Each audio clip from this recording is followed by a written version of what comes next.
Então, vamos dar início ao nosso eh, webinar de hoje, que tem um título muito interessante e muito importante para todos nós que atuamos no campo das ciências farmacêuticas e no campo da regulamentação farmacêutica como um todo. O título deste webinar é DIFA, CADIFA e ICH, Integração Regulatória e Desafios Técnicos. Hoje é dia 22 de junho de 2026, né? Esta é uma atividade do eixo temático Insumos Farmacêuticos, né? Do nosso programa educacional. Ah, As atividades da Academia de Ciências Farmacêuticas do Brasil essas atividades educacionais ocorrem às segundas-feiras, das 18 às 19h30. Em geral, às 19h30 nós encerramos, porque todo mundo tem direito a, a descansar no dia. Eh, o calendário desse nosso programa está disponível para consulta no site da academia e em todas as nossas redes sociais. O programa educacional possui atividades gratuitas, graças ao custeio feito pelos mantenedores, e a gente declina sempre os nomes deles. O Grupo IMS, o Sindusfarma, Eurofarma, Iperafarma, Abafarma, Abifina, Becton Dixon, FCE Pharma, Hipofarma, Instituto de Ciências Farmacêuticas, Sincamesp, Stevanato Group e a Wheaton do Brasil. Eu sou Lauro Moreto, eu sou presidente emérito e primeiro secretário da Academia de Ciências Farmacêuticas do Brasil e terei muito prazer de estar com vocês hoje, coordenando as palestras da Rosana e da Luciana. Nosso programa de hoje tem 10 minutos de abertura e apresentações, 50 minutos para a apresentação da palestra em si, e nós reservamos sempre 30 minutos, cerca de 30 minutos no final, para que as pessoas possam interagir com os palestrantes, fazendo perguntas essas que deverão ser registradas no chat nosso. Então, solicitamos àqueles que queiram fazer perguntas que formulem ou façam suas colocações do QIA, né? E as colocações serão recebidas e por mim organizadas. Eu vou tentar colocar e apresentar a todas as nossas apresentadoras. A palestra de hoje, conforme nós já falamos, tem o título DIFA, CADIFA e ICH, Integração Regulatória e Desafios Técnicos. Nós convidamos para essa palestra a Rosana Marcelaro, que é diretora de Assuntos Técnicos Regulatórios e Inovação do Sindusfarma. Ela é farmacêutica graduada pela Faculdade de Farmácia Oswaldo Cruz, possui especialização em gestão de projetos pela Fundação Getúlio Vargas, atuou por 17 anos na indústria farmacêutica das áreas de treinamento, garantia de qualidade, atendimento ao consumidor e assuntos regulatórios. Atualmente é diretora de Assuntos Técnicos Regulatórios de Inovação do Sindusfarma, que é o Sindicato da Indústria Farmacêutica eh, do, do Estado de São Paulo e do Brasil, né? E também é membro acadêmica da nossa academia, ocupando a cadeira número 71 da seção de Ciências Naturais. A Luciana Carrasco é gerente sênior de assuntos regulatórios do Sindusfarma, com 24 anos de sólida trajetória profissional no setor, né? Sua experiência abrange passagens estratégicas pela Anvisa e por indústrias farmacêuticas nacionais e multinacionais. É graduada em farmácia industrial, com MBA em indústria farmacêutica e especialização em vigilância sanitária. O contexto deste webinar é discutir o cenário regulatório para insumos farmacêuticos, os tais IFAs, no Brasil, que passa por uma transformação mais profunda e acelerada. desde o marco regulatório estabelecido pela RDC 359 de 2020, que instituiu o DIFA e o CADIFA, a convergência com práticas global deixou de ser uma tendência para se tornar uma realidade e uma obrigação é, mandatória, regulatória. De tal maneira que nós vamos conversar agora a nossa apresentação, convidando a Rosana para fazer a sua parte e depois ela mesma encaminha a passagem para a Luciana. Sejam todos bem-vindos, eh, Rosana, Luciana e os nossos mais de 200 participantes desse webinar. Até Bo- agora, né? Boa noite a todos. Boa noite, doutor Moreto. Boa noite a todos. Primeiramente, muito obrigada pelo convite, pela paciência da gente ver aí uma data que pudéssemos atender. E agradeço também aí a audiência, que ainda principalmente muita gente entrou no horário pontual. Então, eu vou iniciar, depois a gente vai trabalhando em conjunto e depois a Luciana também ingressa em um determinado momento. A nossa agenda é nós falarmos sobre, fazermos a introdução em um contexto estratégico, então, por que mudou, como foi construído, o DIFA e o CADIFA na prática, a integração com os guias ICH, como o doutor Moreto falou, né? Então, a convergência aí com os guias ICH e também aí tentar usar a bola de cristal e dar aí uma rota de para onde é que nós vamos e o que está acontecendo, né? Quais são as perspectivas futuras. Próximo.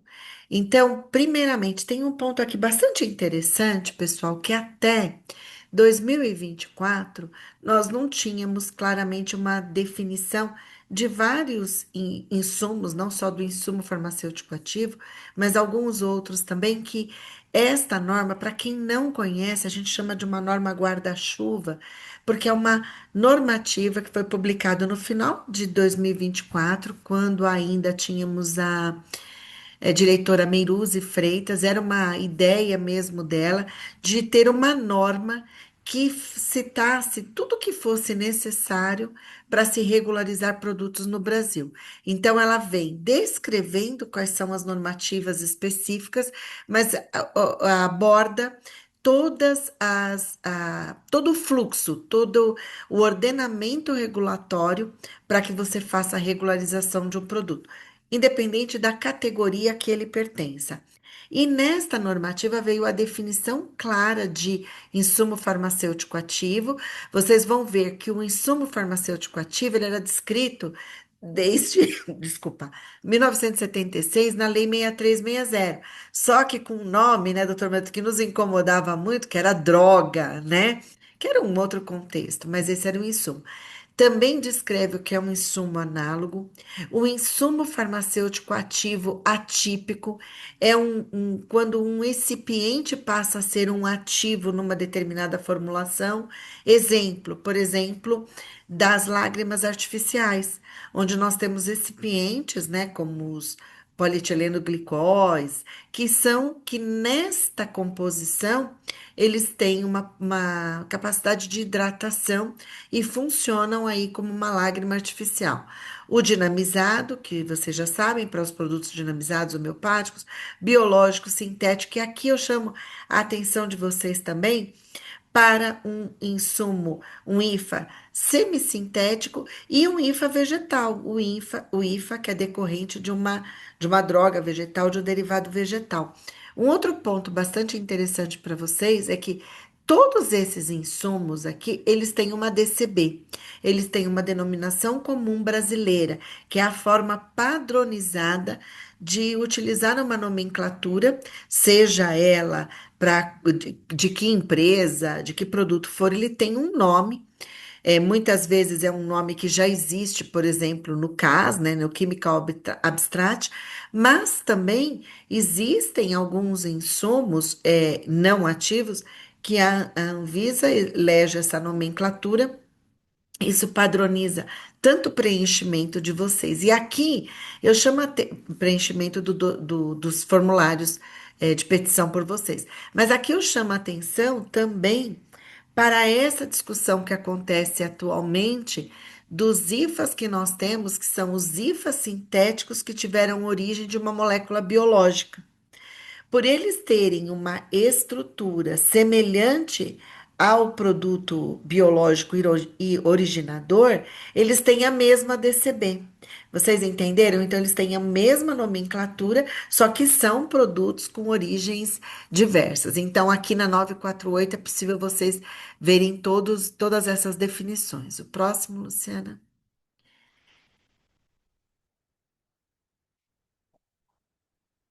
E aí, como eu disse para vocês, essa necessidade de ter um controle sanitário, ela vem desde a 6360, onde ele diz que nenhum desses produtos que estão sujeitos à vigilância sanitária, previstos nessa normativa, ele poderia ser disponibilizado ao consumidor sem ele ter sido regularizado num órgão do Ministério da Saúde. E aqui começou uma avaliação de novo, né? Também da relevância e também do cumprimento legal, da exigência legal de regularizar os insumos, que, como a gente já disse, estão descritos ali como drogas. A partir da criação da Anvisa, quando a gente tem a principal mudança, que é um regulamento, um dossiê técnico, né? Entrega-se para a autoridade sanitária um dossiê bem mais robusto do que era até então na época, com uma seção específica de produção, uma seção de qualidade e alguns documentos administrativos. Com a criação da Anvisa, já começa-se a solicitar os requisitos técnicos do insumo ativo.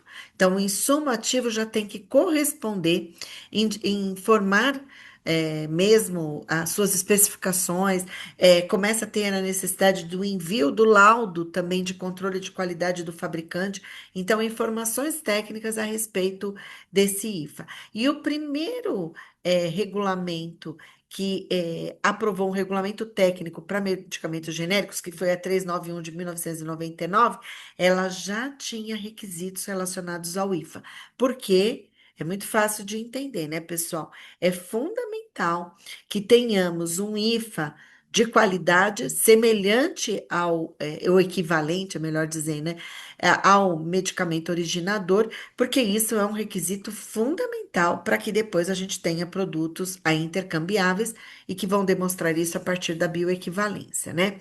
Aí, com o passar do tempo, essa discussão foi se aprimorando e esse conceito do IFA também foi estendido para vários outras categorias de medicamentos. Próximo, Luciana. Aqui também começa uma necessidade de regulamentação, de discussão técnica no pós-registro. E aqui a gente tem uma mudança bastante relevante, pessoal, que é começamos a ter uma resolução de pós-registro mais robusta. Como vocês sabem, o pós-registro ele tem um impacto para as empresas, por quê? Porque como tem um tempo que as empresas permanecem na fila, principalmente também vários desses produtos, principalmente nesse momento, a maioria desses produtos novos eram produtos que vinham de empresas internacionais. Então, esses produtos eram lançados um pouco antes do que nós, e aí, quando saía a regulamentação do registro desse produto no Brasil, muitas vezes já se havia mudado equipamentos, tecnologias de produção. Então, observou-se a importância de ter uma norma clara de pós-registro. E para nós, assim, quando a gente defende o setor, o fundamental é muito importante que essas alterações elas aconteçam em momentos muito próximos, porque senão é um desafio enorme para as empresas administrarem esse pós-registro, né? O quanto mais convergentes estiverem os regulamentos de pós-registro, melhor, inclusive, para o controle das informações por parte da empresa. E aí começou também, de novo, uma regulamentação que prevesse as alterações pós-registros dos insumos ativos.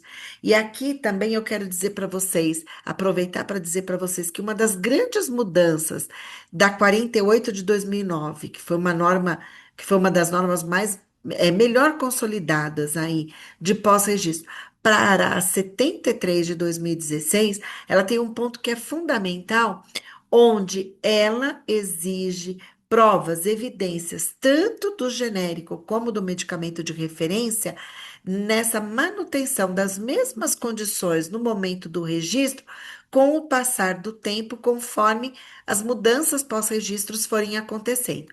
Deixa eu explicar melhor para vocês. Os produtos nascem de maneira que eles demonstram essa bioequivalência, eles demonstram essa mesma performance.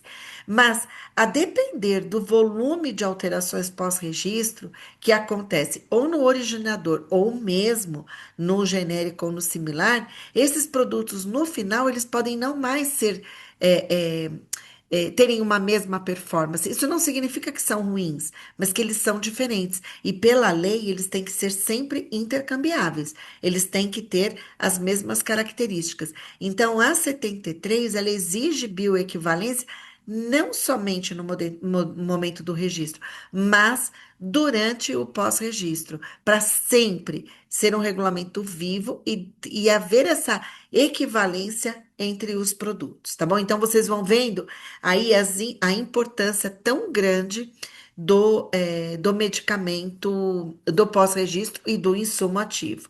Aqui também tem uma informação importante, que é um programa de insumos farmacêuticos ativos, que foi criado em 2005. Exatamente. Por quê? Por dois motivos. Primeiro, porque já se tinha uma cultura de que era necessário que o Brasil tivesse uma regulação melhor para insumo farmacêutico ativo, e também porque as farmoquímicas brasileiras, elas já estavam já tinham a obrigação de seguir as boas práticas de fabricação. E aí precisava-se também que estivesse alinhado tanto nacional como internacionalmente. Próximo, Lu. E aí, então, em 2009, vem a primeira regulamentação que falou sobre a regularização desses ativos, né? Que na verdade eles queriam que eles fossem registrados. Ah, eu faço aqui um parênteses para para vocês, por uma informação que está no rodapé. O primeiro passo mesmo, ele veio com uma resolução 30 de 2008, que foi um cadastro desses insumos. Então, a Anvisa exige, e isso está válido até hoje, tá, pessoal? Ela foi revisada no Revisaço, hoje ela é a 637 de 2022. E esse cadastro, quando você importa um insumo, você precisa previamente preencher esse cadastro. Essa é uma informação que é verificada pelas áreas de PAF da Anvisa, né? As áreas de portos, aeroportos e fronteiras. E esse cadastro é vivo. Se o seu fabricante altera a especificação, se ele altera a farmacopeia que ele usa para fazer a avaliação, tudo isso deve ficar atualizado para evitar, inclusive, atrasos na importação. Então, isso surgiu em 2008, 2009 veio a norma de registro. Ela causou um problema muito grande, porque o setor não estava totalmente preparado para isso, então foi custo, necessidade, obrigatoriedade das inspeções, custo das certificações, né? E ela trouxe uma lista que na época não foi bem esclarecido como que essa lista foi criada, né? Quais eram os critérios? Rename, interesse do SUS, produtos importados, produtos produzidos no Brasil, não teve muita clareza. Depois teve também uma IN, a IN3 de 2013, que pediu também a regularização desses primeiros que estavam na resolução, na IN 15 de 2009, né, que era o anexo da resolução 57 de 2009, incluindo os sais, ésteres, éteres e hidratos, porque eles tinham ficado de fora. Então, o pessoal pensava só que era na base, né? Então, surgiram esses, foi um impacto grande. Ah, e um detalhe. Também era obrigatório ter a regularização dos IFAs que estavam nos produtos importados acabados. Então, causou um certo impacto para o setor que não estava preparado, e de lá para cá foi o primeiro passo para levar a sério a importância da análise desses insumos, da qualificação desses fornecedores, e aí com um aprendizado de tudo isso daqui, que depois pensou numa evolução da regulamentação. Próximo. Bom, então, qual foi esse aprendizado no modelo anterior? Ah, sim, porque tinha um ponto muito importante, pessoal. Se 10 empresas utilizassem um mesmo insumo, porque eram fabricantes de um mesmo medicamento, as 10 empresas tinham que registrar esse insumo, ou seja, pagar por uma certificação, fazer isso. Então, gerou a duplicidade de análise, né? Uma carga administrativa muito elevada, inclusive para a Anvisa, e as dificuldades aí de coordenar entre os fabricantes e detentores de registro, porque, de novo, né, ainda não havia muito, esse relacionamento não estava bem estabelecido. Um outro ponto que a Anvisa começou a identificar lá é que também, quando ela fazia essas inspeções, ela começou a perceber que haviam produtos com diferentes especificações no mercado brasileiro. Então, ela também percebeu que ela tinha que aprimorar, e isso que vai ser um ponto que a Luciana vai explicar aí para vocês. Depois, essas submissões repetidas de registro, pós-registro, além de ser custosa, ela dava um retrabalho muito grande também para a própria agência, né? Então, em 2018, a Anvisa instituiu um grupo de trabalho entre a Anvisa e setor regulado. Pessoal, todas as vezes que eu vi os regulamentos que foram mais efetivos, foi quando a Anvisa sentou junto com o setor regulado. Primeiro, para cada um ouvir o seu lado. Segundo, para planejar melhor o tempo necessário e os requisitos. E terceiro, o setor começa a já se preparar através das associações que fazem parte, né, dessas discussões e quando elas trazem o repasse para os associados. E aí se percebeu que então precisava de um fluxo melhor, um fluxo mais eficiente, e além disso, já se trabalhar, aí nós estamos falando de 2018. A Anvisa ingressou no ICH em 2016. Então, ela também já pensou que num documento que tinha tanta interface com fabricantes internacionais, ela precisava já adotar a estrutura do formato CTD para facilitar tanto a importação desses insumos, né, e cumprimento dos requisitos, como também para a exportação, porque a gente já começava a ter plantas no Brasil qualificadas, né, pela Anvisa, que já era uma autoridade aí importante para cumpridora aí dos requisitos de que já fazia parte do ICH. Então, ter também esses insumos no formato CTD favorecia a exportação desses insumos para outras regiões, tá? E no próximo, aqui eu já convido a Luciana para fazer uma apresentação sobre esse momento. Nós vivemos esse momento juntas, né, Luciana? A gente Sim. participava desse grupo de trabalho, só que tinha uma diferença. A Luciana era de uma associação dos fabricantes de insumos. E eu, né, já era como o Sindusfarma. Então é importante também porque a visão que ela teve e senti, inclusive, né, qual foi o impacto para esses que eram os fabricantes. Então aqui ela vai contar a historinha desse novo marco regulatório que isso é resultado do trabalho desse grupo que se reuniu de 2018 até 2019, pelo menos, né, Luciana? Isso, muito obrigada, Rosana, professor Moreto. Bom, vou seguir daqui para frente com vocês, a Rosana vai me auxiliando.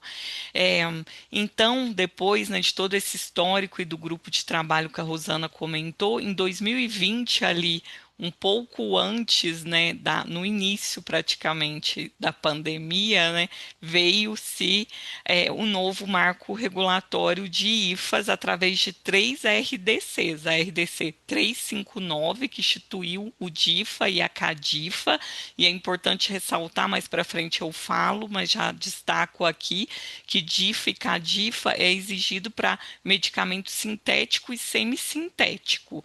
E a RDC 361 Então, ela alterou na época 200, que era a norma de registro de medicamento genérico, similar, novo e inovador, que agora foi atualizada e o novo número é 753, e a 73 do pós-registro, a tabela relacionada à IFA, que ainda está vigente.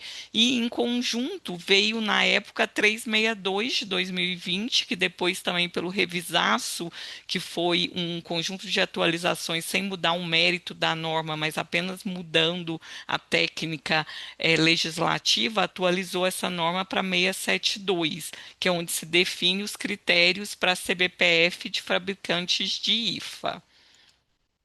Então, seguindo aqui, quando esse marco regulatório ele foi publicado, né, foi muito se discutido antes da publicação do mesmo dentro desse GT que durou 2 anos, se a norma ia retroagir para os fabricantes de IFA que já tinham sido aprovados nas petições de registro de medicamento. E a decisão foi para a norma não retroagir. Isso está na análise de impacto regulatória que foi publicada pela Anvisa em 2019. A agência ela concluiu que ela não tinha, né, força física mesmo, equipe para analisar, e que, né, mesmo de forma superficial no início ali do genérico, IFA sempre foi avaliado pela Anvisa desde sua criação dentro dos registros de medicamento. Depois, à medida que os conhecimentos foram aumentando, os requisitos também. Então, a norma ela veio sem retroagir para o passado, tem vários medicamentos aí aprovados que eles não têm CADIFA. A expectativa é que, em algum momento, as farmacêuticas e farmacêuticas optem por migrar para o modelo CADIFA, porque aí o pós-registro ele é bem mais simples quando você tem uma CADIFA de que quando você não tem. Mas na época da publicação da norma, a Anvisa ela montou essa régua para explicar um pouco a transitoriedade, né? Então, a norma, ela começou já ali com um período, né, facultativo para os fabricantes do IFA, e depois ela teve aqui um tempo 2, né, onde seria opcional de 1º de fevereiro de 2022 até 1º de agosto, se os lotes de medicamento tivessem sido fabricados até 1º de fevereiro. A partir disso, a partir de 1º de agosto de 2023, já é obrigatório ter CADIFA para qualquer registro de medicamento sintético e semissintético. E já para os IFAs da 57, das duas INs que a Rosana explicou, a norma já começou como obrigatório, porque esses IFAs eles já atendiam ali requisitos bem próximos do que foi estabelecido nas novas normas. E então, o que que é, né, um DIFA? Um DIFA nada mais é do que um DMF, né, que eu acho que a maioria conhecia antes como Drug Master File, que a gente tem, né, muita similaridade aí com os Estados Unidos, mas em outros países também, né, em outras autoridades, ele tem outra sigla, e a Anvisa criou uma sigla, né, mais brasileira aqui de DIFA, significando dossiê de insumo farmacêutico ativo, e a CADIFA como a carta de adequação do dossiê de insumo farmacêutico ativo, né? O DIFA ele é um conjunto de documentos administrativos de qualidade de um IFA. E já a CADIFA ela é um instrumento administrativo que atesta a adequação do DIFA a 359, que, como a Rosana também comentou, incorporou vários guias do ICH. Mais para frente eu vou falar um pouco disso, já está em vigor, né, desde 3 de agosto de 2020, mas em vigência plena, que é sem ter período de transitoriedade, desde 3 de agosto de 2023. Ela teve um pouco aí uma prorrogação da vigência também por conta da pandemia, né? E agora uma parte que é bem importante também, qual que é a abrangência, né, de uma CADIFA e de um DIFA? São os IFAs utilizados na fabricação dos medicamentos genéricos, similares, novo e inovador. Para biológico, por exemplo, não se pede é, CADIFA, nem para outras categorias. Na época, a gente optou também por colocar claramente dentro da norma um parágrafo falando que não se aplica a IFA atípico e IFA utilizado na formulação de produto farmacêutico notificado ou biológico, fitoterápico ou produto tradicional fitoterápico, medicamento específico ou dinamizado. Para essas outras categorias, o IFA continua sendo analisado dentro do dossiê de registro de medicamento. E para os sintéticos e semissintéticos mudou-se isso, porque tinha um retrabalho muito grande na Anvisa analisar sempre, né, um mesmo DIFA, mas para diferentes detentores. Tinha um fabricante internacional, por exemplo, que ele fornecia para 10 farmacêuticas no Brasil, e aí cada uma dessas 10 fazia o registro do IFA no nome dela para depois usar no seu medicamento. Então, isso não era, né, factível do ponto de vista aí, administrativo e de retrabalho. Então, hoje, né, quem pode solicitar a CADIFA, né, e suas mudanças na Anvisa? É o detentor do DIFA. Quem é o detentor do DIFA? A empresa que detém o conhecimento de todo o processo de fabricação do IFA e sob cuja responsabilidade é realizada a fabricação do mesmo, né, desde a introdução do material de partida. E quem que é o detentor da CADIFA? O detentor do DIFA após a concessão da agência, né? Na prática, o modelo foi criado para o detentor do DIFA, né, ser quem desenvolve o DIFA mesmo, o IFA, ou seja, a farmoquímica. Mas depois, um pouco mais para frente, vocês vão ver que se, né, uma empresa tiver autorização do farmoquímico e deter todo o conhecimento, ou seja, ela tem que ter acesso, inclusive, à parte restrita do DMF, e assumir a responsabilidade pela qualidade daquele IFA, ela também pode ser o detentor do CADIFA.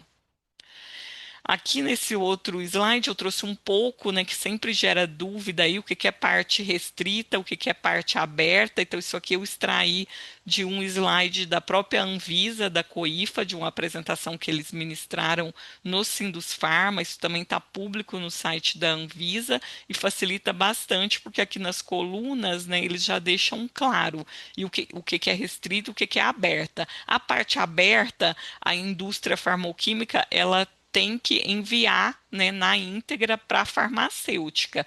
Mas a parte restrita, que é onde tem segredo industrial, a farmoquímica, né, o detentor aí do DIF, ele pode enviar diretamente para a Anvisa, sem abrir isso para a empresa farmacêutica para manter ali o sigilo, né, e o segredo industrial da fabricação do produto.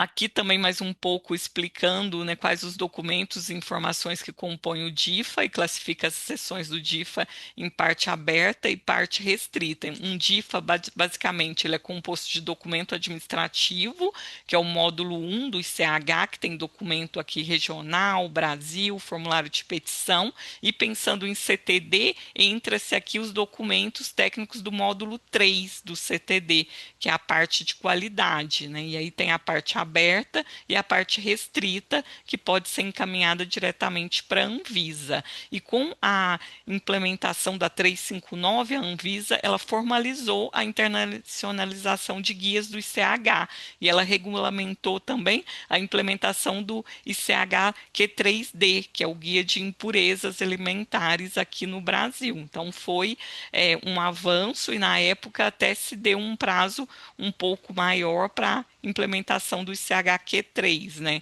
Mas hoje já está implementado.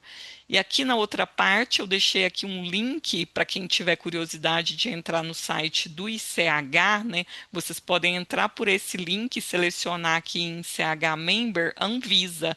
E se vocês colocarem módulo 3, que lá também permite escolher os módulos, vocês vão ver quais normas de qualidade a Anvisa já implementou, né? Aqui eu só peguei um print de uma parte da tela, mas tem vários guias aqui que foram implementados com a RDC ser 359 da Anvisa, que é essa norma geral aqui da CADIFA, né?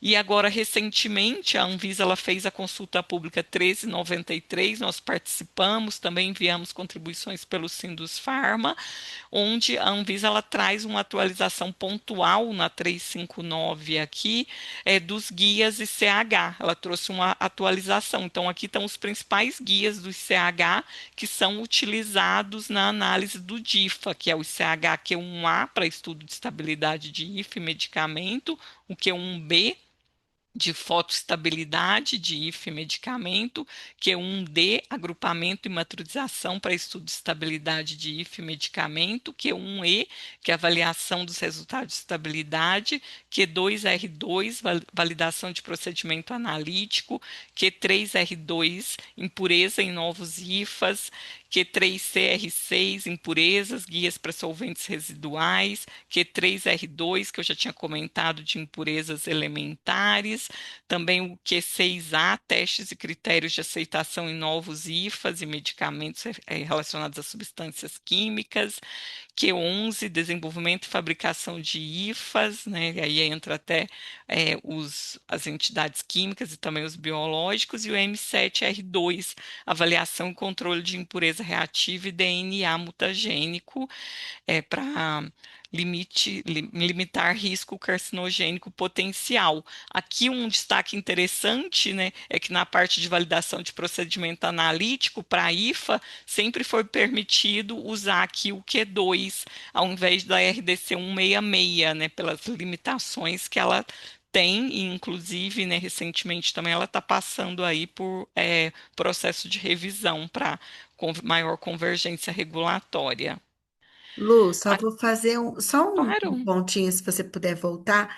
Pessoal, tem um ponto que é bastante importante destacar e que foi uma mudança que foi trazido primeiro, com novas tecnologias e depois com esse conhecimento também que se adquiriu participando de fóruns internacionais e com toda a discussão do ICH, que é relacionado a impurezas. Então, ó, vocês veem o Q3D, ela já levou, que eram as impurezas elementares, e tem ali embaixo o M7, que é onde entram as nitrosaminas.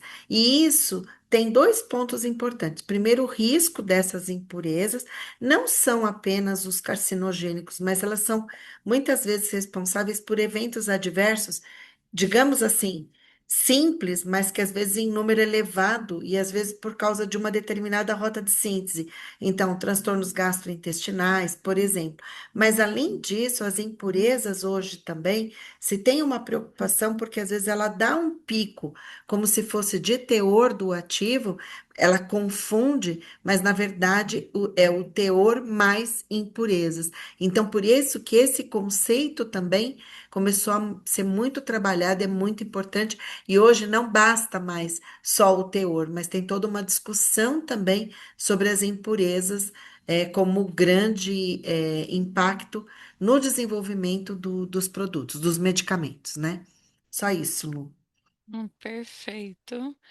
Seguindo aqui, né, a gente tentou trazer assim de forma mais simples, né? Porque tem muita gente também da academia que aí escuta o que é uma CADIFA, né? Então, CADIFA, ela é a carta de adequação do dossiê do insumo farmacêutico ativo.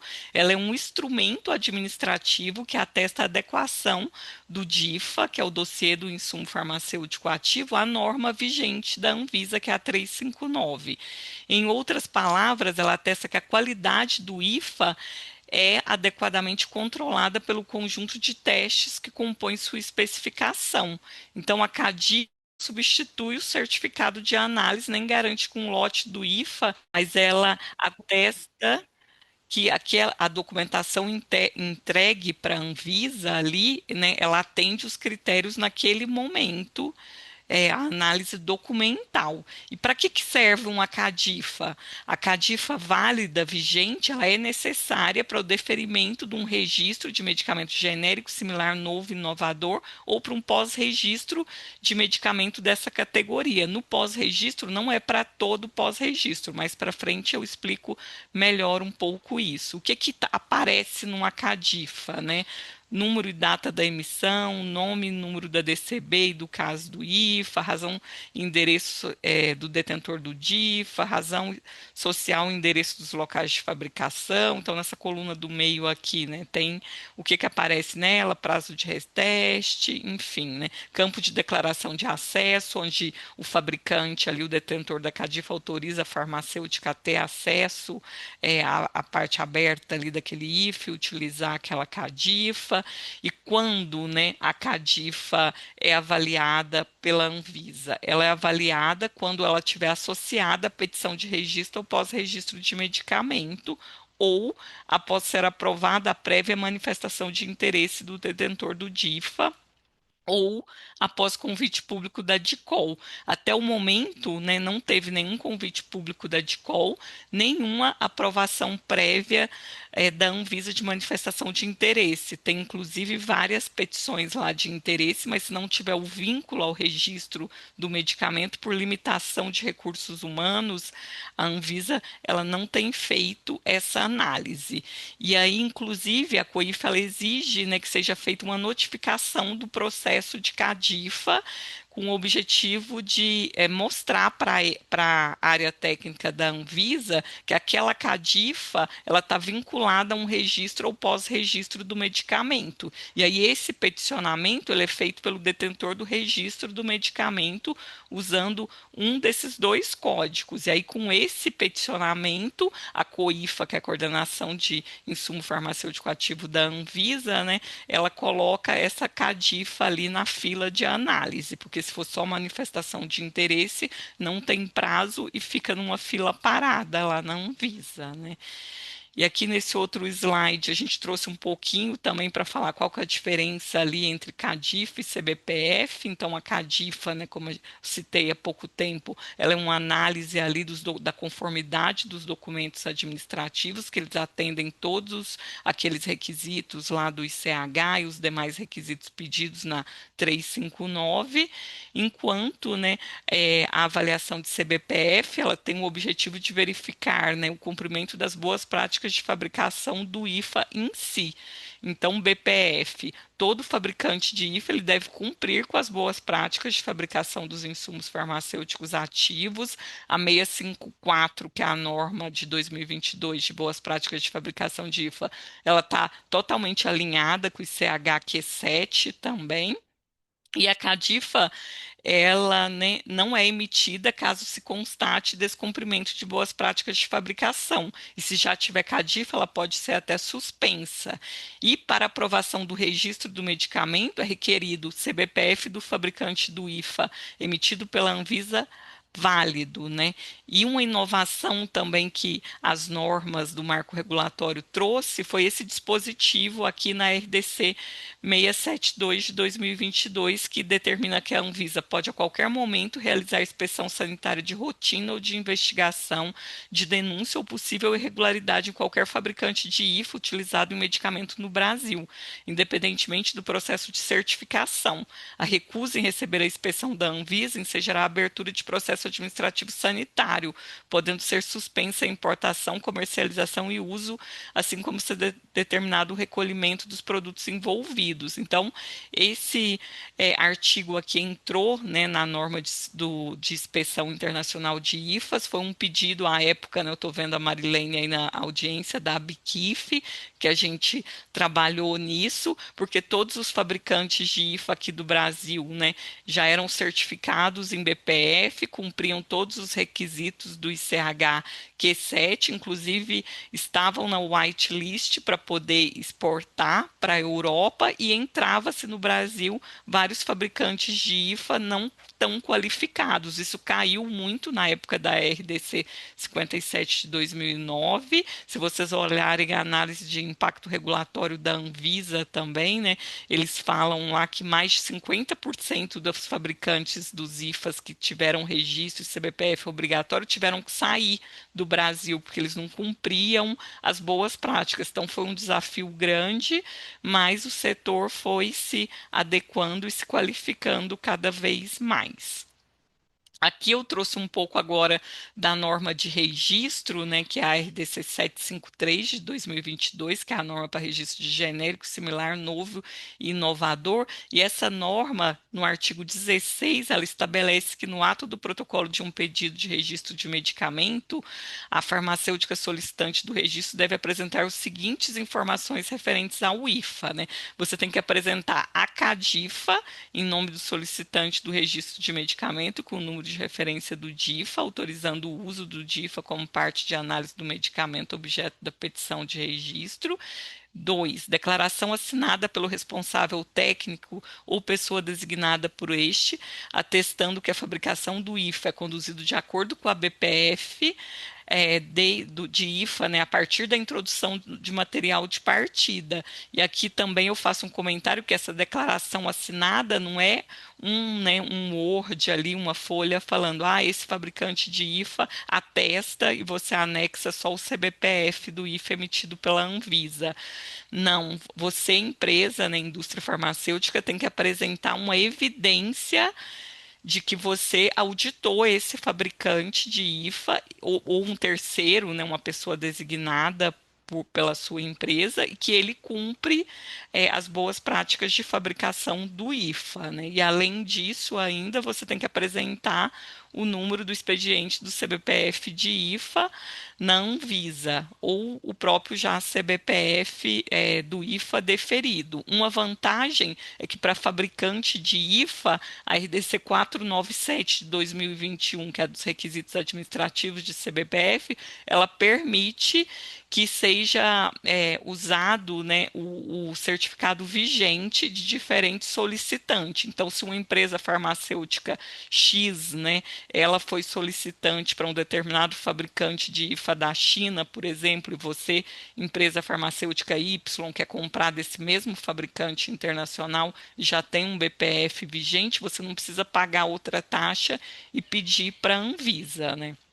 E aqui traz também na 753 os outros documentos que têm que ser apresentados relacionados, né, ao IFA. Eu destaco esse parágrafo segundo aqui que fala que a concessão do registro do medicamento é condicionada ao CBPF de IFA e CADIFA válidos. Então, é bem importante, né, esses dois documentos, porque sem ele o registro não sai, né? O registro fica parado na Anvisa, aguardando a publicação desses documentos. Ou pode ser indeferido também, né, Lu? Se o CBPF for indeferido ou você não apresentar, né, o pedido de CBPF, que é documento de checklist ou de CADIFA, ele vai ser indeferido, inclusive, né? E aí, pensando aqui em prazo, né? Qual que é o prazo que a Anvisa tem para analisar uma CADIFA? Como eu disse, a Anvisa ela só está avaliando CADIFA associada a registro de medicamento ou pós-registro. Então, ela segue o mesmo prazo legal para registros e para pós-registro, ou seja, para medicamentos pela via ordinária, que são os não priorizados, o prazo de análise do registro do medicamento é 365 dias e da CADIFA também. E dos priorizados é de 120 dias, enquanto para pós-registro, né, categoria ordinária 180 e categoria priorizada 60 dias. Mas e a manifestação de interesse? Não tem prazo, né? Então, assim, tem alguns fabricantes instalados aqui no Brasil, inclusive, né, que eles pediram CADIFA, mas se esse IFA que eles produzem aqui no Brasil não for comercializado e utilizado por nenhum medicamento registrado no Brasil, a manifestação de interesse dele da CADIFA não vai ser avaliada pela Anvisa, porque não tem prazo e hoje a Anvisa não tem força de trabalho suficiente para fazer essas análises. E convite público da DICOL, né, até o momento não teve, não sei se vocês estão acompanhando aí as discussões de manipulação de GLP-1, em uma primeira versão de uma minuta, saiu falando na possibilidade de CADIFA, e de convite público da DICOL para os fabricantes, né, de GLP-1 terem essa CADIFA. Porém, numa segunda minuta, isso foi retirado, mas o tema ainda está em debate na Anvisa, em vista do diretor Tiago Campos, e deve retornar aí provavelmente no mês de julho. Mas se isso acontecer, vai ser o primeiro caso aí de convite público da DICOL para CADIFA. Seguindo aqui um pouco para 361, que é a outra norma que foi publicada junto com a 359 e que traz ali o anexo um pouco para o pós-registro de IFA, né? Então, essa norma, a 361, ela alterou a norma de pós-registro que continua vigente, a 73, na época alterou a 200 e agora é a 753. Aqui tem um equívoco que está 2020, mas a 753 é de 2022, né? Então, para pós-registro também, assim como para registro, né, foi introduzido a necessidade de CADIFA, mas e CBPF do IFA, mas tem uma peculiaridade aqui que para pós-registro, né, a Anvisa ela exige CADIFA se você faz uma inclusão ou uma alteração do seu fabricante de IFA, já registrado na Anvisa, ou se você faz uma alteração substancial na rota de síntese do fabricante que você já usa. Caso contrário, dá para você enquadrar seu produto e as alterações pós-registro ali em mudança do DIFA sem CADIFA, né? É um modelo de gerenciamento um pouco mais custoso. Quem tem CADIFA, né, tem uma via depois mais facilitada para as aprovações pós-registro. E a Anvisa espera que no futuro, né, mesmo os fabricantes que não têm CADIFA, que são sem CADIFA, eles acabem migrando para esse outro modelo que é mais convergente internacionalmente e de gestão mais fácil, tanto para a agência quanto, né, para a própria farmacêutica fazer ali o pós-registro. E a gente sabe que esses temas, né, são complexos, as normas são extensas, né, inclusive os eventos que a gente faz no Sindus Pharma ali em parceria com a Anvisa, um dos recordistas de audiência é justamente IFA, por ser, né, um tema mais complexo. Por conta disso, a gente recomenda fortemente que todo mundo que trabalhe diretamente aí com DIFA, CADIFA ou na indústria farmacêutica nas áreas de DMF, que façam uma leitura detalhada desses documentos emitidos pela Anvisa, que são muito ricos em informação. Tem o documento Perguntas e Respostas da 359, a última edição dele foi atualizada em 25 de novembro do ano passado. Eu deixei o link aqui, ele esclarece várias dúvidas. Tem também o manual CADIFA, né? Esse manual CADIFA foi construído com o apoio do Sindus Pharma e ele explica já como você montar ali um DIFA no formato CTD, as sessões. Ele é bem detalhado e facilita bastante também a montagem do DIFA para encaminhar para a Anvisa. E por último, né, e não menos importante, eu acho até que é o mais importante, porque o pós-registro de IFA sem CADIFA é bem complexo. Eu recomendo a leitura aqui desse Perguntas e Respostas da RDC 73. Ele também foi atualizado em outubro do ano passado. É um documento bem extenso, mas ele esclarece ali várias dúvidas que facilita o dia a dia de quem trabalha, né, com IFA sintético e semissintético aí nas categorias genérico, similar, novo e inovador. Então, vale Lu, a leitura. só vou fazer um comentário que o manual da Cadifa, inclusive, ele é publicado em inglês também, que é para facilitar aquelas situações do detentor do DIFA que ele quer fazer a solicitação. Então, também dá para entender e está no idioma aí que ele compreenda e consiga preencher, tá? Ah, perfeito. Isso também foi feito já para facilitar para os fabricantes internacionais.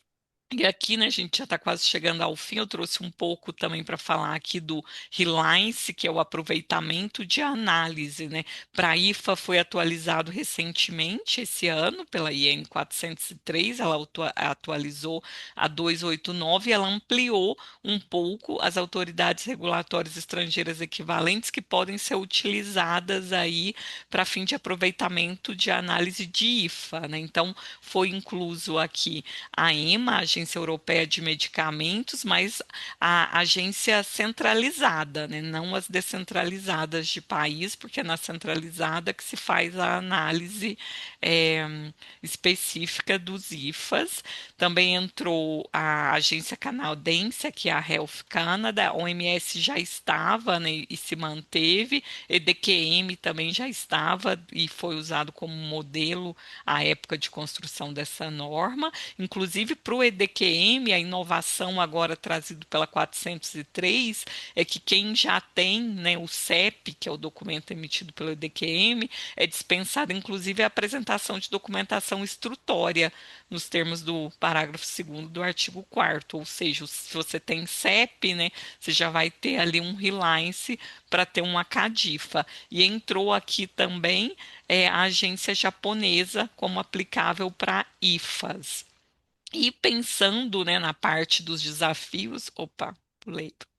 Pensando aqui nos desafios para inspeção também de CBPF desses fabricantes internacionais, desde 2001 a Anvisa ela ingressou no API Cluster, né, que é composto por várias autoridades de referência, como a autoridade americana, do Reino Unido, do Canadá, do Japão, da Austrália, da França, da Itália, da Irlanda, o EDQM, que a gente já comentou, e a Organização Mundial de Saúde, e essas autoridades elas compartilham com a Anvisa os relatórios de inspeção que são feitos por suas equipes, assim como a Anvisa compartilha os relatórios da agência com essas autoridades, evitando-se assim duplicidade de inspeções dessas autoridades estrangeiras equivalentes. Isso é bom que otimiza recurso humano e otimiza também para a empresa farmacêutica que ela recebe uma dessas autoridades e não precisa receber todas as outras, né, dentro daquele período ali para manter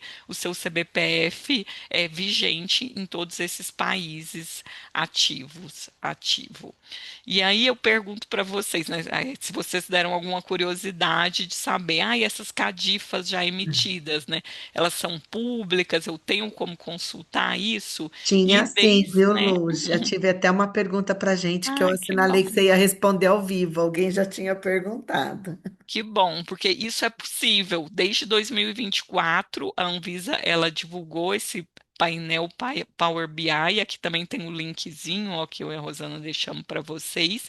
E vocês conseguem selecionar tanto pelo detentor da CADIFA, que geralmente é o fabricante do IFA mesmo, como pelo IFA. Se você selecionar aqui, por exemplo, semaglutida, que agora recentemente foi deferido uma, né, que é registrado como novo sintético, você já consegue ver a cadifa dela vigente aqui, quem é o fabricante desse IFA.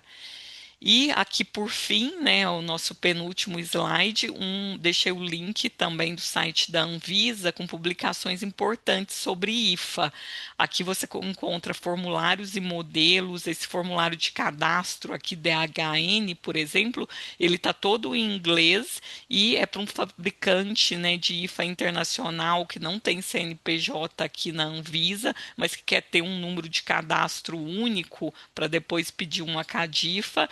Ele pode baixar esse formulário, preencher, encaminhar para a Anvisa por e-mail, aí a Anvisa gera um cadastro único, né, para começar essa relação aí entre agência e fabricante internacional. Quem quer audiência também com a COIFA tem que detalhar a audiência no formulário específico, tem checklist para reliance, tem formulário de mudança do detentor de DIFA, e aqui em outros documentos, né, eu destaco aqui para vocês seminário CADIFA, porque o Sindusfarma, em conjunto com as entidades parceiras, né, a gente realiza todo ano aí no final do segundo semestre. Ano passado foi início de dezembro, mas geralmente a gente prefere fazer em novembro, seminário Cadifa. Esse ano a gente já vai para a quarta edição e é um dia inteiro no auditório da Anvisa, tem transmissão online pelo YouTube da Anvisa ou Teams, e é um bom momento onde os técnicos da Anvisa, né, eles atualizam todo o setor sobre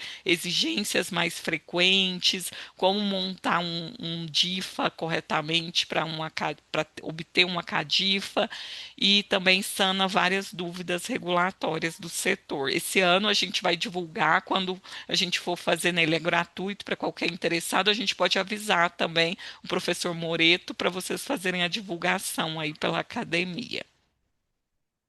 E aqui, por último, da bola de cristal, vou chamar a Rosana aqui para me ajudar também para eu beber uma água. Pessoal, uma coisa extremamente importante, além de todas as informações que vocês tiveram aqui, é que para o êxito de todo esse processo, torna-se cada vez mais relevante bons acordos de qualidade, parcerias com os fabricantes. Tem até uma pergunta, Lu, depois se você quiser já ir olhando, tem uma pergunta que uma pessoa colocou: a validação de metodologia é item restrito, então como as empresas usam? Ele não é considerado da parte restrita, mas eu entendo a dificuldade que a empresa tem, porque às vezes ela não é detentora de todo aquele conhecimento. Essas coisas, esses pontos, principalmente vocês fecham em acordos de qualidade robustos, bem elaborados, de você realmente ter um parceiro para te ajudar a responder uma exigência ou te ajudar aí nesse desenvolvimento do seu produto e das suas especificações para validação. Em relação ao que o fabricante do insumo faz. Um outro ponto importante que a Luciana colocou, vocês viram que tem essas categorias de produto, novos, genéricos e similares, eles têm a necessidade dos DIFAs e das CADIFAs. Mas e os outros produtos? Todos os outros produtos, eles têm a necessidade clara, expressa na 658 de 2022, a norma de boas práticas de fabricação, da qualificação do fornecedor. E aquela qualificação que a gente podia antes fazer documental, hoje não pode mais. Por isso que a Luciana falou daquela declaração. Aquela declaração você não pode dizer, eu atesto que ele é bom. Por exemplo, somente, somente que eu digo, eu sei o quanto é difícil ele ter aquela uniformidade de lotes, mas para você ter um acordo desse com o seu fornecedor, você precisa de uma auditoria sua ou de um terceiro, ou até mesmo de acordos de auditoria compartilhada, como que é feito pelo Sindusfarma com algumas empresas, né, que se reúnem. Como é que é feito isso? É feita uma planilha, elas elegem as moléculas de interesse delas, é feito um sorteio das inspeções, então não há custo para isso, mas a empresa, à medida que ela pede algum relatório de um fabricante, ela tem um compromisso de fazer inspeção também. Ao final de todo esse processo, várias empresas geram vários relatórios, isso também otimiza para o fabricante do insumo a quantidade de auditorias que ele vai receber e favorece também financeiramente para as empresas quando um mesmo relatório é compartilhado entre essas empresas que fazem parte do grupo, tá? E por que tem que ser assim? Porque não é justo depois a gente compartilhar com as outras empresas, uma vez que teve ali não somente custo de viagens, mas todo o envolvimento. Então, esse acordo de qualidade é fundamental e essa parceria efetiva com os fabricantes. Acompanhamento constante de mudanças, controle de versão da Cadifa. Então, esse ponto é fundamental, pessoal. Um mesmo fabricante pode ter especificações diferentes para diferentes empresas, e isso não necessariamente está ligado à questão de qualidade. Às vezes, ele desenvolve com uma determinada especificação para ajustar com a formulação que aquela empresa desenvolveu, com o maquinário que aquela empresa desenvolveu. Então, é muito importante que quando você pesquise ali, você saiba quem é o fabricante, quem é o insumo e o controle dessa versão da Cadifa. Então, quando é que a gente altera a Cadifa, Luciana? Quando uma daquelas informações que são os critérios para você conceder a Cadifa, se você tem uma grande alteração desses requisitos ou do versionamento dessa Cadifa. Aí é necessário que você tenha uma nova Cadifa, certo? Então, prestem atenção nisso. Redução das ações, pós-registros mais ágeis, como a Luciana falou, e gente, não esquecer que pós-registro, o desafio, principalmente para empresas que trabalham em vários mercados, é conseguir gerenciar os prazos de mudança, de aprovação das mudanças, diferente entre as autoridades. Então, o pós-registro ele pode ser muito desafiador, e a Cadifa pode ser um elemento para fazer com que vocês tenham processos mais ágeis, né? Uso do Reliance, cada vez mais, todas as autoridades precisam adotar ferramentas desse tipo, por quê? Para que elas deem vazão a todos esses produtos, a todas essas solicitações.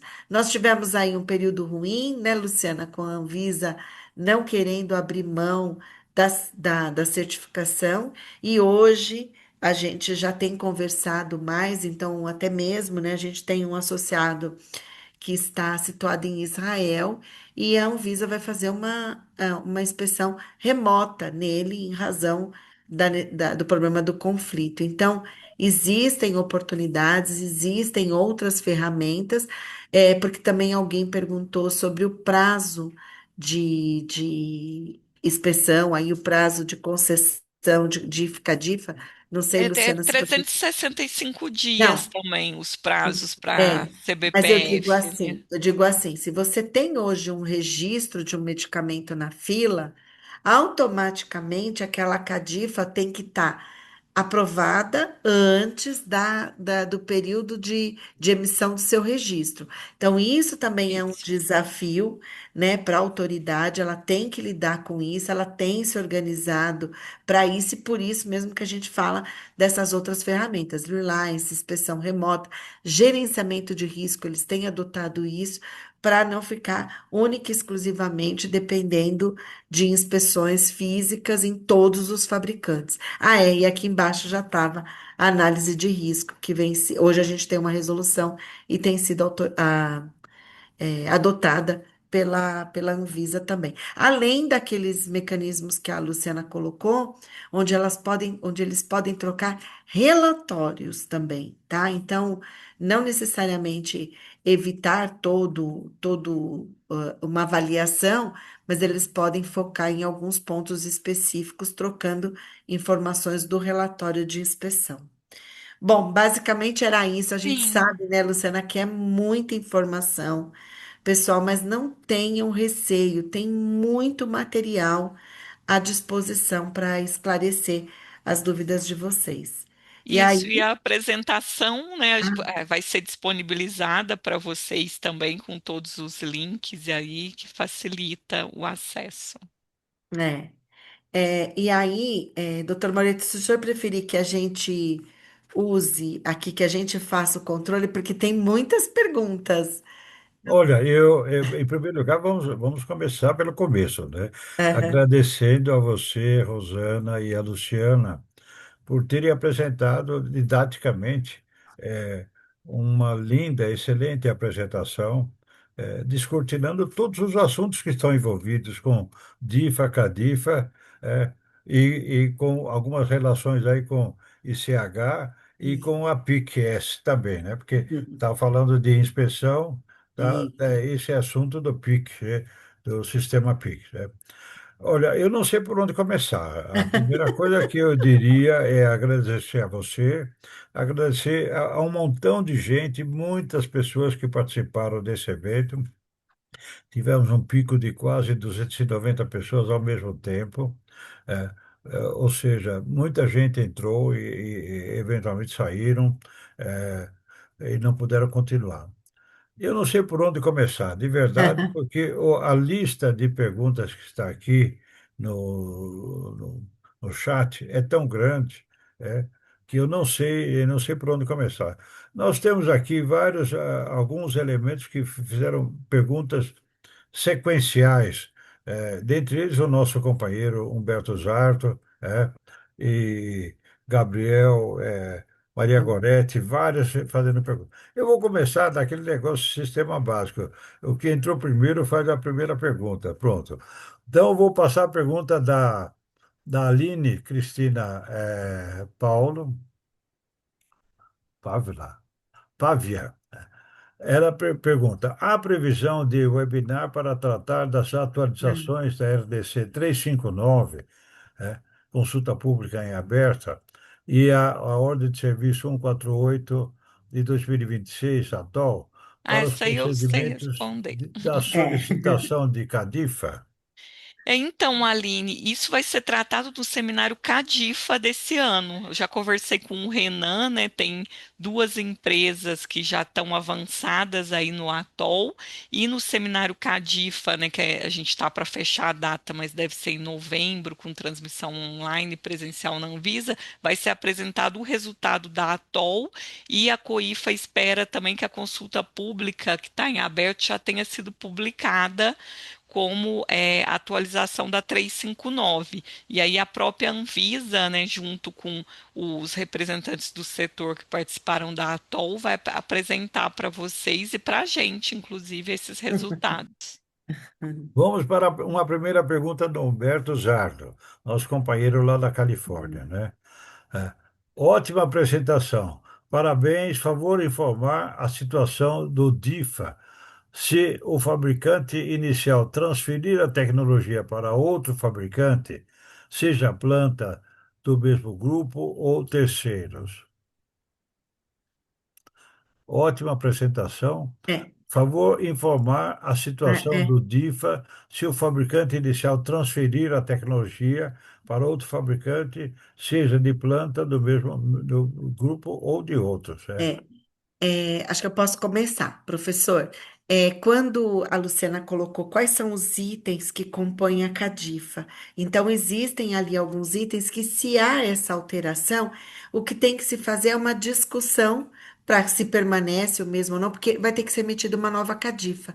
E a depender dessa situação, então, por exemplo, se é do mesmo grupo, se está no mesmo local, se estão os mesmos equipamentos ou não, é que vai suscitar ou não uma nova certificação, mas com certeza uma nova Cadifa, se esta informação do endereço, ela for uma informação que é considerada de relevância para a substituição.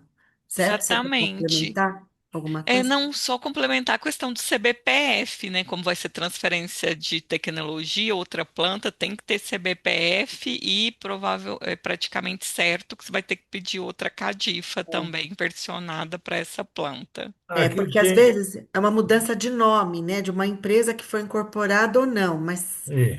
se houver alteração, é como se fosse o CBPF, mesmo que tem que emitir um novo, né? Gabriel Obata pergunta: se eu quiser registrar como Cadifa, quais são as etapas? Acho que a Luciana já tinha apresentado ali Isso. tudo que tem que atender. E, de novo, né, você vai fazer isso se estiver ligado a um processo de medicamento que seria da categoria, de novo, genérico similar. Tá, Gabriel?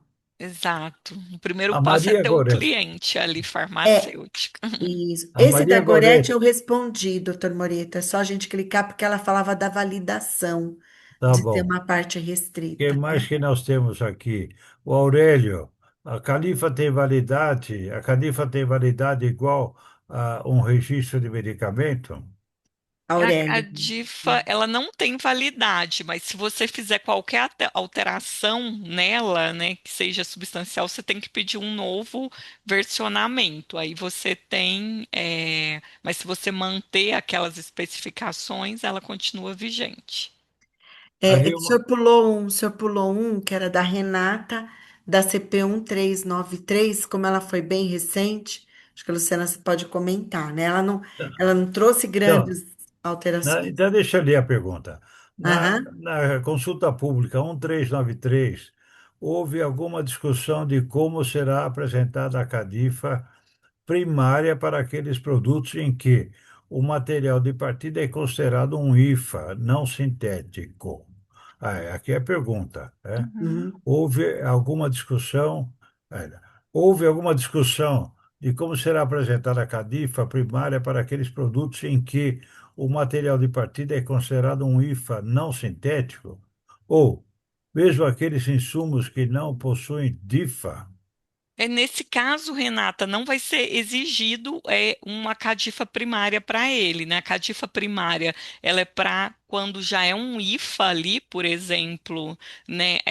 A loratadina é usada como material de partida para desloratadina, né? Sintético. Agora, se cair no caso de atípico, né? Outras categorias, assim como já não é requerido na abrangência ali da 359, também não vai ser pedido cadifa primária, não. Aqui tem uma pergunta mais atual dos análogos de GLP-1. No caso de análogos de GLP-1, principalmente a tirzepatida, uma farmácia de manipulação que tenha interesse em solicitar um CADIFA será utilizado o sistema de manifestação de interesse? Há alguma alternativa para que seja analisado? Hoje não há, Renata, né? Você está acompanhando também, até te vi na última de call sobre o tema, então, análogos de GLP-1. Só vai ser possível pedir CADIFA se a CADIFA voltar para a minuta, né? Porque ela estava na primeira versão, na segunda versão ela foi retirada. E hoje, para você pedir uma CADIFA, as manifestações de interesse que não tenham um vínculo a registro de medicamento, elas não são analisadas, né? Para entrar manipulação, teria que ser um mecanismo de convite público da DICOL. Isso estava previsto naquela minuta, porém foi retirado da segunda minuta e a gente não sabe o que o diretor Tiago Campos vai trazer aí em julho, quando o tema provavelmente voltar à pauta. Olha, nós estamos chegando no nosso horário limite. Todo mundo fica feliz quando a gente começa no horário e termina no horário. Uhum. Eu não sei se nós vamos pedir Ah, o que. paciência para alguns e ficar infelizes se a gente adiar o encerramento por mais 10 minutinhos só, né? Não Uhum. mais, porque aí já extrapola as coisas.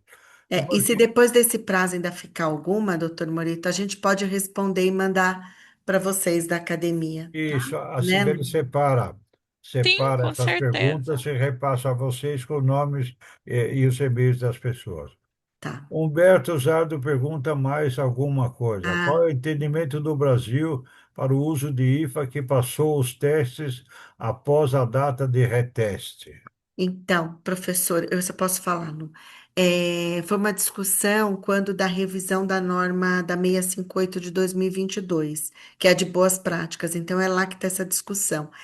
E eu me lembro, eu não me lembro dos detalhes, mas é assim: existem algumas condições, por exemplo, o produto não ter um prazo de validade determinado pelo fabricante dele. E aí abriria a possibilidade da empresa fazer os retestes, e tem também algumas condições que eu não me lembro detalhes, de por quanto tempo que fez o reteste ainda é possível usar. Mas hoje já não é todo aquele mito que foi no passado, mas também ainda existem alguns critérios. Acredito eu, professor, que deve estar muito alinhado internacionalmente, porque as nossas boas práticas foram muito com base no PIX, né, doutor Bissoni, até para poder aproveitar os relatórios. Então, a gente trabalhou muito mais o prazo de adequação do que fazer muitas mudanças, senão depois teria dificuldade para aproveitar esses relatórios. Eu tinha lido uma pergunta aqui, acho que era do Pata, mas por alguma razão mudou aqui a minha Ah, lista. porque ele tinha perguntado onde que ele podia consultar as cadifas, e a Luciana Exatamente. mostrou que era Qual naquele é? link. A gente Existe já mandou o algum link. banco de dados É, público da Anvisa onde é. possam consultar os CADIFAS emitidos? A gente já deu o link, na apresentação tá o link, tá? Por isso. Ah, sim, ótimo. Entendeu? Já Então, tá vamos lá. agora para a pergunta da Graciele. Ela pergunta: obrigado pelas apresentações. Pela experiência de vocês, já passaram por alguma situação em que se solicitou uma CADIFA associada a um pós-registro menor? Sabem se é possível seguir dessa forma? Bom, se esse pós-registro, né, você for alterar ou incluir um fabricante de IFA, hoje é exigido uma CADIFA, né, para isso. Mas fora isso, sendo um pós-registro menor ali, se você não tiver nenhuma alteração substancial na sua rota de síntese, como é um produto que foi registrado, pela norma anterior, né, onde não se pedia CADIFA, a Anvisa não tem pedido, não. Mais outra Exato. pergunta tipo metralhadora aqui, é uma atrás da outra e rapidinho. Da Renata Silva. Quanto a insumo farmacêutico ativo que fora do escopo da RDC 359, como, por exemplo, medicamentos fitoterápicos, há resolução análoga a 359 Contexto de no mudanças. contexto de mudanças pós-registro, como são tratadas mudanças realizadas pelo fabricante do IFA que não influencia no produto acabado? Eu só não lembro o número de cor da norma A de de registro é a a 26, 26, né?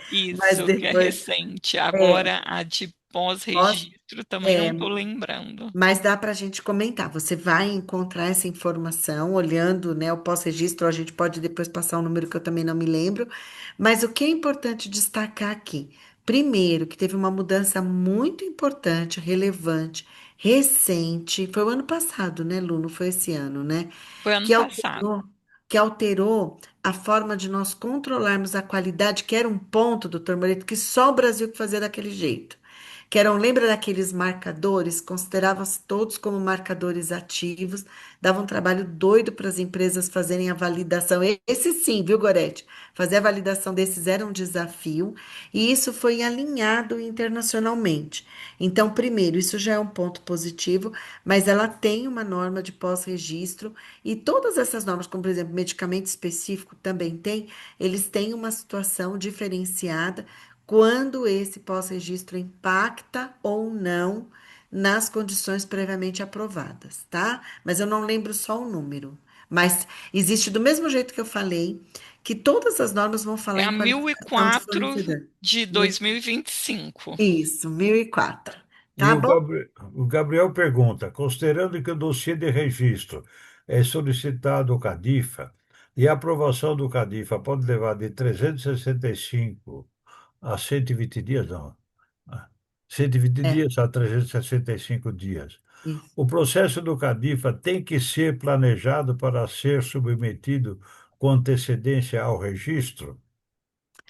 É ter não deveria, né, no mundo ideal, mas geralmente, né, as empresas elas entram ali meio que junto, né, com o pedido de CADIFA e o registro. Mas se Por conseguir quê? entrar com ele antes, né, é bom. Melhor. Só que ele não vai ser analisado se você não fizer aquele aditamento Isso. falando do vínculo dele com o registro da fila, porque a CADIFA sozinha ela não tem prazo de análise, ela só passa a contar 365 dias para a categoria ordinária ou 120 para os priorizados no momento do vínculo com o registro.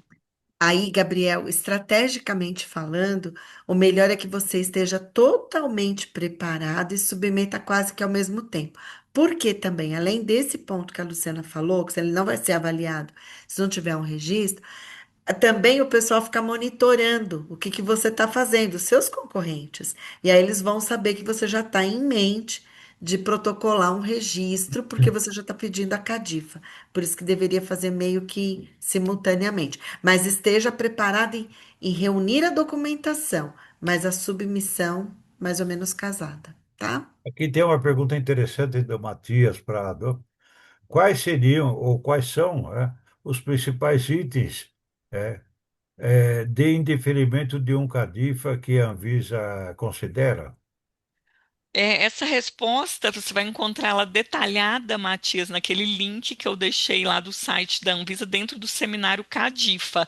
Todo ano a Anvisa atualiza os principais motivos de indeferimento da Cadifa. Mas assim, os que eu me lembro agora, vários são não conseguir atender a algumas das especificações de guias do ICH, né, que estão incorporadas no Brasil, como por exemplo o ICHQ3D de impurezas, mas são vários itens, às vezes até itens mais simples. Na apresentação Seminário Cadifa 2025 tem isso detalhado e na nossa apresentação tem o link. A Sofia pergunta: todas as matérias-primas é, da rota de fabricação do IFA sintético precisam também ter CBPF? Não, a BPF, né, ele começa da introdução do material de partida, né? Então, quando você começa ali com o material de partida, no exemplo que eu já dei, né, loratadina, que é o material de partida da desloratadina, né? Nesse caso, como a loratadina é um IFA, começou lá atrás, né? Mas se ela não fosse um material de partida, deixa eu pegar, por exemplo, mucosa intestinal suína para fazer uma heparina aí suína, né? Ou uma heparina bovina com a mucosa intestinal do bovino. Vai começar quando você pega a mucosa, que é o material de partida, e vai até o heparina. Anterior a isso, não. Ok. Vamos agora para o Pedro. Pedro Santos. Se um IFA possui CEP, Então não precisa apresentar. Aqui está incompleta a pergunta, não Eu acho que entendi. ele queria falar da Ah, pois aqui embaixo, Cadifa, ó. né? Ele pôs embaixo de novo. Então, não precisa apresentar as seções do DIFA no pedido da CADIFA. Ele pôs abaixo. Ele, Ah, rep- sim, já vi, já vi. ele repetiu. Isso, você vai ter uma via mais abreviada, mas você tem que seguir o que está na IN 289, né? Recentemente foi publicada a 403 de 2026. Quem tem CEP, né? Basta você apresentar o CEP ali, menos documentos. Você não precisa ressubmeter vários documentos. Vamos para a pergunta do Gabriel, uma outra do Gabriel. Para seguir com o Reliance de Cadifa, existe um assunto de peticionamento específico? Sim, existe os assuntos, eles estão no site da Anvisa, É. também está naquele meu último slide lá nas informações sobre a 289, na página da Anvisa. E existe, eu tenho quase certeza, porque existe para certificação. Mas confere lá, Gabriel, por favor, porque eu também não lembro, mas fica num espaço segregado aí, sempre destacado o Reliance, para ir para fila diferente. Vamos para a pergunta da Carolina. Vocês têm conhecimento Então, se as empresas estão enfrentando atrasos no recebimento do Cadifa quando são submetidas mudanças que alteram a versão do Cadifa, da Cadifa? Bom, a Anvisa ela está com um grande passivo regulatório, né? Não sei se vocês sabem, mas eles estão envidando vários esforços aí para até 30 de junho desse ano conseguir terminar as análises dos processos de registro de 2023, incluindo as CADIFAs de 2023 vinculadas a esse registro, sendo que o prazo legal, como a gente apresentou, é um ano. Então, sim, de forma geral, né, como a Anvisa tem recursos humanos limitados, hoje existe um passivo regulatório. A agência está trabalhando, né, para que tentar acabar com esse passivo. Vamos à pergunta da Mariana. Boa noite. A, a Cadifa vai ser publicada em nome da empresa detentora do registro do medicamento ou da detentora do DIFA? A mesma detentora do DIFA pode ter várias cadifas como detentoras de registros diferentes? Olha, a CADIFA ela tem que ser emitida sempre e é emitida em nome do detentor do DIFA, justamente para evitar de acontecer o que acontecia na época do registro do medicamento, que tinha 10 farmacêuticas sendo detentora do mesmo registro de IFA, né, com 10 registros. Então agora é o contrário, o detentor do DIFA na maioria das vezes, o fabricante do IFA, e esse fabricante do IFA pode fornecer esse mesmo IFA para 10 clientes farmacêuticos, por exemplo. Sim. Maria Aparecida Jesus Siqueira pergunta: "Duv- dúvida as mudanças em. Não entendi. Dúvida as mudanças enquadradas como DIFA sem hum, CADIFA estão sendo aprovadas por meio de aprovação condicional? Então, as dúvidas em relação às tá, mudanças. Vocês entenderam a pergunta? entendemos, entendemos. Você quer responder, Luz? Não respondo. Não é, tá? Só é mais trabalhoso, é isso que a Luciana falou. Você tem os requisitos para cumprir, mas quando ela é aprovada normal. É que dá mais trabalho. Quando você tem a Cadifa, tem uma série de informações que ela já entendeu, já estão validadas, então ela faz outras análises. Mas quando ambas são aprovadas, é aprovação normal, não é condicional. Isso. E não está também naquela norma da Anvisa de aprovação É. condicional. Esteve lá durante o período de transitoriedade, durante o período de pandemia também, né? Que as empresas puderam trocar de fabricante do IFA por análise de risco. Mas desde 1º de agosto de 2023, com a vigência plena da norma, exige aprovação prévia da Anvisa. Vem a pergunta da Tatiana agora. Em relação a registro de novos produtos com mistura de IFA sintético, IFA atípico, como deve ser a tratativa com o fabricante de IFA atípico? É necessário a submissão de DMF do IFA atípico juntamente com o DMF o IFA sintético para obtenção do Cadifa, da Cadifa? Lu, quer que eu respondo? É sim, Né? pode comentar. Tá. Depois você complementa, se você quiser. O IFA atípico não é solicitado DMF, tá? Deixa eu ver aqui, a Tatiana, né? Tatiana, para IFA atípico não é considerado DMF, não é requerido. O que você faz é uma avaliação, porque como são recipientes que podem entrar na formulação de um medicamento, você vê, você avalia na qualificação do fornecedor se ele cumpre com os requisitos de boas práticas. Agora, o outro ponto que eu queria te dizer é que vale aquilo. Se você tem uma associação que vai resultar no medicamento novo, genérico ou similar, é aí que entra a Cadifa. Se não, normalmente um atípico com algum outro produto pode ser específico, aí não entra no requisito de Cadifa. Então avalie isso também, tá? Quer complementá-lo alguma coisa ou é isso? Não é isso mesmo, Tá? perfeito. O Humberto Zardo faz elogios ao Sinusfarma por compartilhar entre os associados as inspeções com as devidas proteções. Há Obrigada. muito, a gente lutava por isso, ele fez parte também disso. A Maria Goretti pergunta: Reliance é de mão dupla? Ah, Brasil Aí, e os países de alta vigilância, está acontecendo isto? não, aí é como que é o nome, Lu? Reconhecimento mútuo, Isso, e não né? tem ainda no Brasil. Não, É. não. Então, Reliance é um que você aproveita a análise, mas não é o reconhecimento mútuo, que é é uma outra Não é ferramenta. automático. Isso, exatamente. Isso, e A aí o Ni- Reliance, por exemplo, né, o México faz Reliance da Anvisa. Tem outros países que fazem também da nossa autoridade sanitária. O próprio FDA faz, né, para Mas alguns aí mais uma convergência produtos. do que propriamente dito o É. Reliance. Uhum. A Nicole pergunta: para atualização da versão de Cadifa é requerido pós-registro de medicamento? Depende, né? Depende do que você mudou naquela versão da Cadifa, vai impactar, né, para o fabricante do medicamento, tem que fazer a análise do caso concreto ali dentro da 361 de 2020 da 73. Bom, eu vou Mas, interromper. professor, peraí que tá fácil, ó. A Sandra, ela tá pedindo só o link da gravação, porque ela ingressou tarde. A Marilena, muito gentilmente, está nos parabenizando. A Aline está respondendo para a Luciana que ela quer aí acompanhar o seminário da Cadifa desse ano. A Joseli, que da Joseli, primeiro porque eu conheço ela, e segundo porque é importante a pergunta dela, e acho que dá para a gente falar sobre isso, doutor Moreto.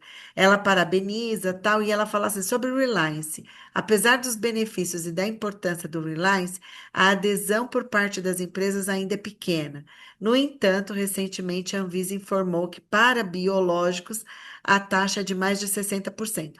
Se a gente sabe uma razão para esse êxito.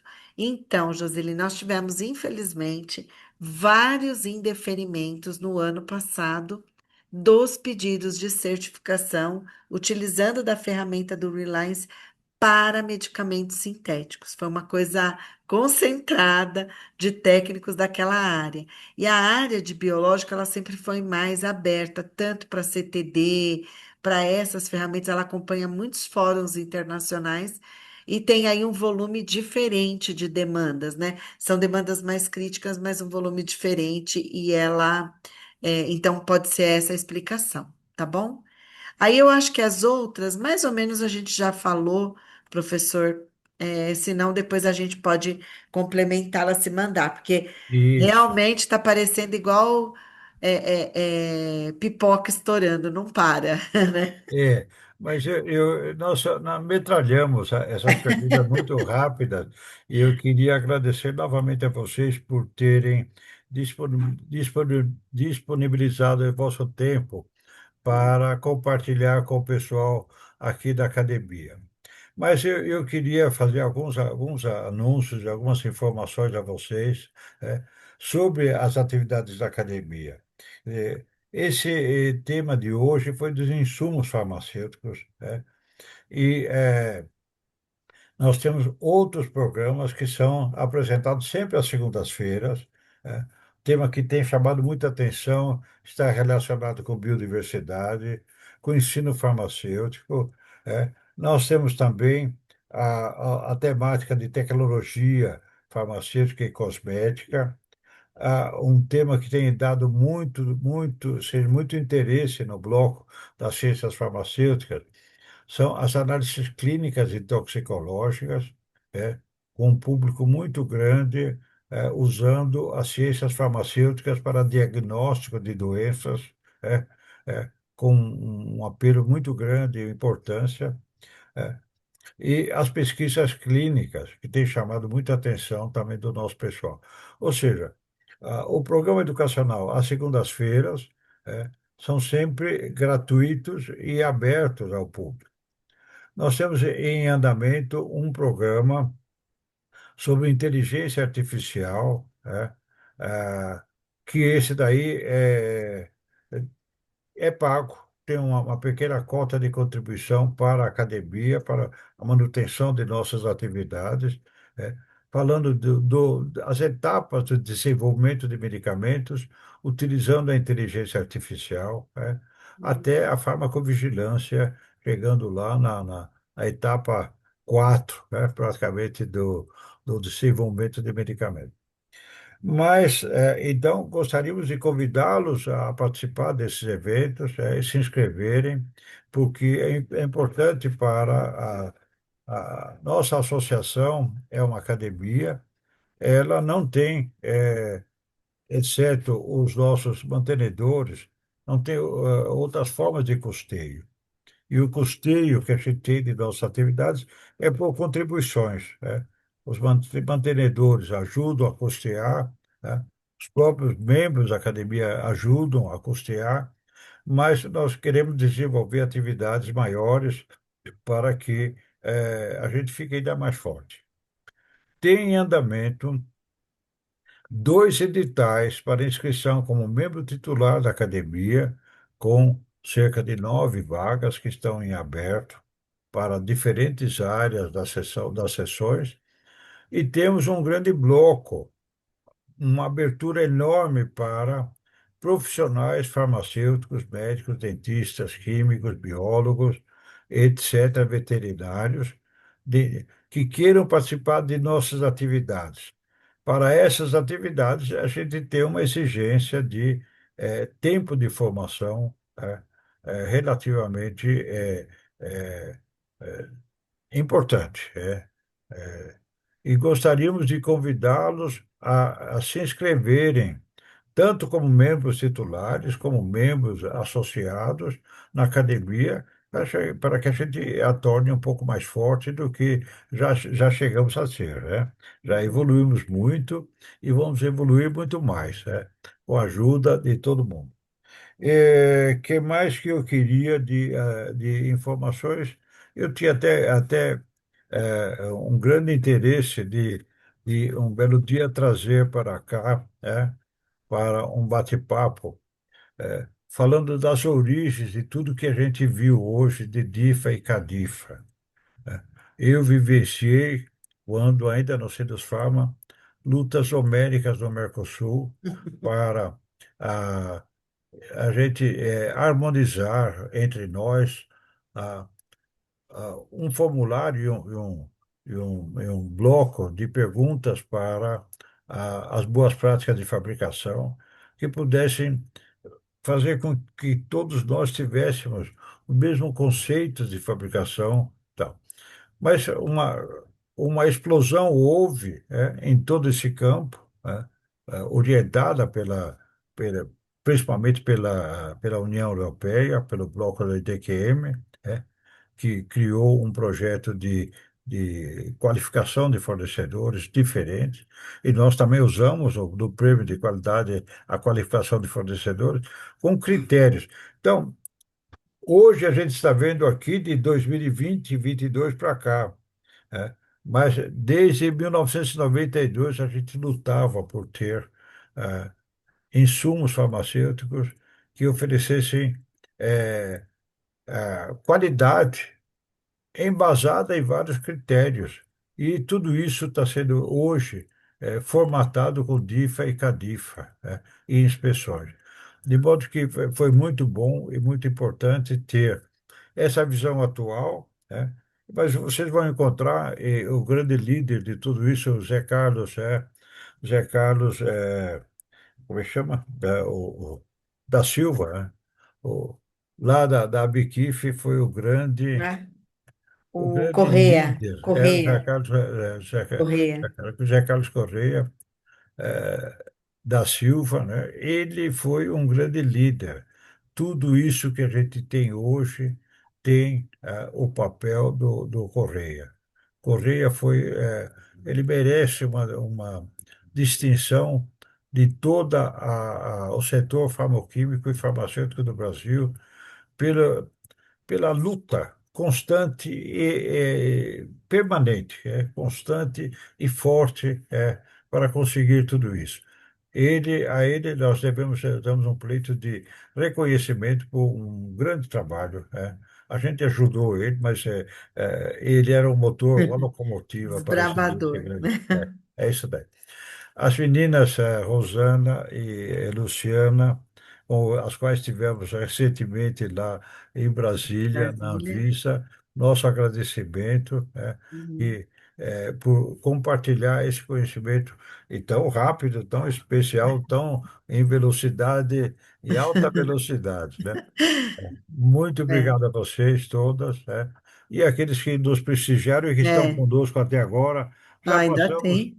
já passamos um pouco do nosso horário, Uhum. mas paciência, é assim mesmo. Tá. E muito obrigada aí pela A palavra audiência. suas para fechar o nosso webinar. Bom, Luciana, primeiramente, né? Ah, então vai lá, Lu. Luciana, Ah, muito obrigada, professor Moreto, Rosana e todo mundo que acompanhou aqui o webinar. Foi um prazer estar aqui com vocês e contamos com a participação de todos aí no seminário Cadifa desse ano. Quando a gente estiver com tudo pronto, a gente manda para a academia também, para tá o bom. professor Moreto fazer a divulgação. Rosana, Então, obrigada novamente pelo convite, tá bom, doutor Moreta, academia, foi também um orgulho estar aqui. Luciana, obrigada aí por dividir. Pessoal, acessem lá, tem muito material à disposição de vocês, né? Já se preparem aí para as novidades depois que virão na edição desse ano do seminário. Obrigada aí a todos por estarem conosco. Prazer, obrigada, professor. então, a todos que estiveram conosco, nosso muito obrigado e até a próxima Até, atividade. Boa noite até. a todos. Tchau, tchau, Palmas pessoal. às meninas. Tchau. Boa noite. Obrigada. Tchau. Obrigada, boa noite.